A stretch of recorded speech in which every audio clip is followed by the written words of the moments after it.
যেমন মনে হচ্ছে, যখন যা মনে হচ্ছে তখন তা করা হচ্ছে, এটা এটা আসলে ইলেকশন না, এটা ইলেকশন না। আর ক্রিকেটের সাথে এই জিনিসটা কোনো দিক থেকেই মানায় না।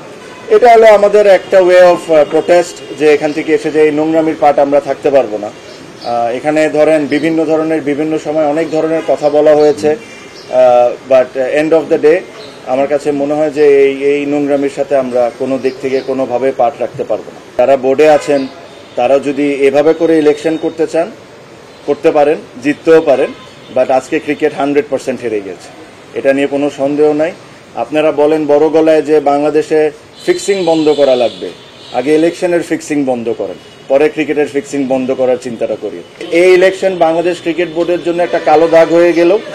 আর এই ইলেকশনের পার্টের সাথে যারা আছে এরা আই এম শিওর তারাও বুঝতে পারেন যে ইলেকশনটা কোনো দিক থেকেই এটা একটা ইলেকশন ছিল না।